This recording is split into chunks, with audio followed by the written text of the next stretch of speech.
Before this video starts, I need you to listen carefully. These are 3 real stories sent to me by subscribers. All of them happened in places covered by thick fog. But the disturbing part is, every single person said the same thing. They all saw someone or something that shouldn't have been there. And after hearing these stories, you might never look at fog the same way again. It was late in 2022 when something happened to me on a lonely stretch of highway that I still can't explain. I was driving south on Highway 101 along the Northern California coast after visiting my parents for the weekend. It was around 8 p.m., the road was nearly empty, and a thick coastal fog had started rolling in. At first, it was just the usual mist you get near the ocean, but within minutes, it became so dense that I could barely see 20 feet in front of my headlights. I slowed down to around 35 miles per hour and kept driving, telling myself it would clear soon. But then I saw something standing on the side of the road, and that's when the night stopped making sense. The highway had narrowed to 2 lanes with nothing but dark forest on both sides, no houses, no streetlights, and definitely no cell signal. As my headlights pushed through the fog, a human figure slowly appeared on the shoulder about 50 feet ahead of me. It looked like a man, tall, wearing dark clothes, standing perfectly still and facing the road. He wasn't waving for help. He wasn't walking. He was just standing there. I slowed down even more, worried he might step into the road, but he didn't move at all, not even when my car passed right next to him. I glanced at him as I drove by. His face looked normal, at least from what I could see through the fog. My first thought was that his car must have broken down somewhere nearby. But that didn't make sense because I hadn't passed any parked cars for miles. I even checked my rearview mirror as I drove away, half expecting him to start waving or running after my car. But he just stayed there in the fog, frozen like a statue. Something about it gave me a strange feeling, but I told myself I was just tired from the long drive. About 10 minutes later, my headlights caught another shape up ahead on the road. At first, I thought it was another random hitchhiker, but as I got closer, my stomach dropped. It was the same man, same height, same dark clothing, same rigid posture. The only difference was that this time he was standing on the opposite side of the road. I actually said, "What the hell?" out loud in my car. There was absolutely no way this guy could have gotten ahead of me. I was the only car on that road, and there were no intersections or side roads anywhere nearby. I tried not to stare as I passed him, but curiosity got the better of me. I turned my head slightly to look. The moment I did, the man's head snapped toward me.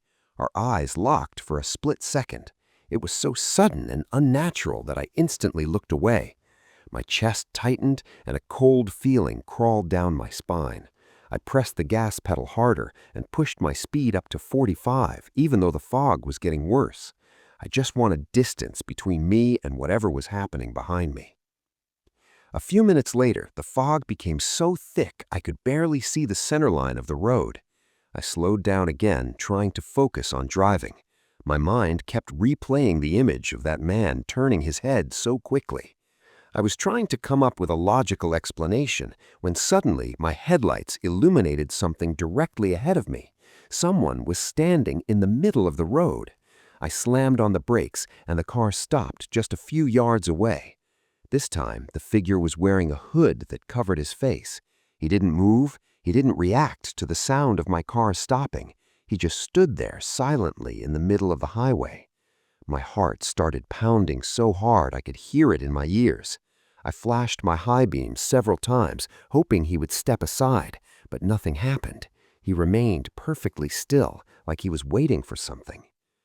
I decided to reverse the car and turn around, but the moment I looked into my rearview mirror, my blood ran cold. Another person was behind my car, a dark silhouette slowly walking toward me through the fog. I shouted in panic and slammed the gear back into drive. I was trapped between 2 people on an empty highway in the middle of nowhere. Without thinking, I swerved into the opposite lane and sped around the figure standing in front of me. As soon as I passed him, something violently slammed into the back of my car. The impact jolted the entire vehicle sideways, and I heard a horrible metallic crunch. For a second, I thought another car had rear-ended me, but when I checked my mirrors, there was nothing there. No headlights, no people, just thick fog swallowing the road behind me. My hands were shaking so badly I could barely keep the car steady as I drove away. Eventually, the fog started to clear near the highway interchange, and I finally felt my mind calming down. By the time I reached home, I convinced myself that exhaustion had caused some kind of hallucination. I had been driving for hours after all. Maybe I imagined the people and accidentally hit a guardrail or a mile marker while swerving. But when I stepped out of my car and walked around to the back, the rear bumper was completely crushed. A massive dent stretched across it, like something had slammed into me with incredible force. There was no paint from another vehicle, no debris, nothing. And standing there in the quiet of my driveway, staring at that damage, one thought slowly crept into my mind. If I imagined the people, then what actually hit my car in the fog that night? This happened only a few weeks ago during my spring break, and I still can't stop thinking about it. I went back to my hometown for the week, expecting a quiet break from college. Instead, I experienced the most terrifying moment of my life. One afternoon, I decided to go for a run on a trail I had used hundreds of times in high school. It was a simple 3-mile loop through a small forest near my neighborhood.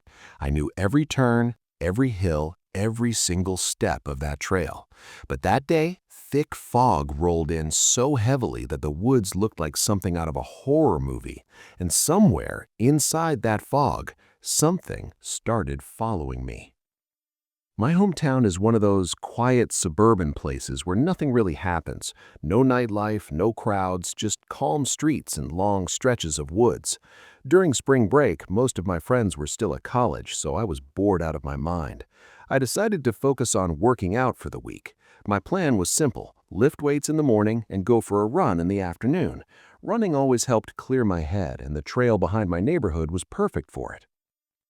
Around 5 in the evening, I stepped outside and immediately noticed the fog. It was unbelievably thick. I had lived in that town my entire life and had never seen fog like that before. Everything past maybe 30 feet just disappeared into a gray wall. It almost looked fake, like the kind of fog you see in video games. For a moment, I considered skipping the run, but I convinced myself it would be fine. The trail through the woods was a straight path with no forks. I had run it hundreds of times. Getting lost wasn't even possible. The first part of the run went completely normal. I jogged through my neighborhood for about a quarter mile before reaching the entrance to the trail. Once inside the woods, the fog became even thicker. The tall trees blocked what little sunlight remained, making the path darker than usual. I kept my pace steady, checking my running watch occasionally to track my distance.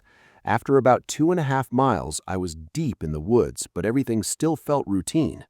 The problem started when my watch hit 2.5 miles. At that point in the loop, I should have been nearing the exit. The trail normally curves left and climbs a small hill before bringing you back onto the street near my house. But when I looked ahead, I was still surrounded by endless trees and fog. No hill, no exit, just the same dirt trail stretching forward into the gray haze. I slowed down and checked my watch again. The distance kept increasing. 3 miles, then 3.1, but the woods hadn't ended. That didn't make any sense. The entire loop was only 3 miles long. I stopped running and stood there for a moment, trying to figure out what was going on. The only explanation I could think of was that my watch's GPS was malfunctioning because of the thick tree cover, so I decided to turn around and run back the way I came. I had been running back for about 10 minutes when I heard the sound. At first, it was faint, almost blending into the silence of the woods. Then it grew louder. The best way I can describe it is a low, droning noise, almost like a human moan stretched into a long, eerie tone. It would rise in pitch and then drop again, over and over. The sound didn't resemble anything I had ever heard before. It didn't sound like an animal, and it definitely didn't sound like a person calling for help. My heart immediately started racing. I picked up my pace and began running faster down the trail, but the sound followed me. No matter how fast I ran, that strange droning noise stayed behind me at the exact same distance. Every time I glanced over my shoulder, I saw nothing but thick fog filling the trail. My legs were already tired from the run, but fear pushed me harder. The sound continued, rising and falling like some terrible siren echoing through the trees. After what felt like forever, I finally saw the faint outline of the trail exit ahead of me. I burst out of the woods onto the street, gasping for breath. My chest burned and my legs felt like they were about to collapse, but something made me turn around and look back at the trail. And that's when I saw it. Standing just inside the fog, in the middle of the path, was a dark shape. It was tall, easily 7 feet or more, and it swayed slowly back and forth like it was watching me. For a moment, I couldn't move. I couldn't even breathe. The fog wrapped around that towering silhouette, hiding its details but making its presence impossible to ignore. Then the sound stopped completely. The woods became silent again. I didn't wait another second. I turned and ran all the way home without looking back. My parents later told me it was probably just a tall person trying to scare me. Maybe they're right. Maybe it was just someone playing a prank in the fog. But there's one thing that still keeps me awake at night. No human I know could run 4 miles through thick woods while making that impossible sound the entire time and still be standing there waiting for me at the end of the trail. 6 years ago, my friend Edwin and I went kayaking on a massive coastal bay, expecting nothing more than a quiet day on the water. We had done trips like this our entire lives. We had experience, navigation gear, and a clear plan. The only unusual thing that morning was the fog. It was incredibly thick, the kind that swallows sound and makes the world feel smaller. At first, it just made the trip feel peaceful, but about an hour after we launched our kayaks, we started hearing something in the fog around us, the steady, rhythmic sound of someone rowing a boat that we could never actually see. The place we were kayaking was a huge tidal estuary on the Washington coast. It stretched for miles and was known for oyster farms, wildlife, and long, peaceful shorelines. Normally, it's one of the calmest places you can paddle. Edwin and I had talked about doing this trip for years before finally planning it. We launched early in the morning, figuring we'd paddle toward a nearby island, eat lunch on a sandbar, and head back before the tide changed. When we pushed our kayaks into the water, the fog was already thick, but that's pretty normal on the coast. Usually it burns off by mid-morning. Visibility was maybe 40 feet in every direction. Still, we had a GPS, compass, and plenty of experience navigating in low visibility. We stayed close together, paddling side by side while checking our direction every few minutes. For the first hour, everything was quiet and calm. Then we heard the splash. At first, I thought Edwin had hit the water with his paddle, but when I looked over, his paddle was resting across his kayak. He looked back at me and asked, "Did you hear that?" I nodded. The sound came again. It wasn't a paddle hitting water. It was deeper and heavier. Anyone who spends time around boats knows the difference. It sounded like oars, the kind used on a rowboat. We stopped paddling and just floated there, listening. Somewhere in the fog, maybe 100 feet away, someone was rowing. The rhythm was steady. Splash, pull, splash, pull. Edwin called out a friendly hello into the gray emptiness. No answer. Whoever was rowing didn't respond at all. The strange thing was that the rowing didn't change pace either. It didn't speed up, slow down, or stop. It just continued with the exact same rhythm.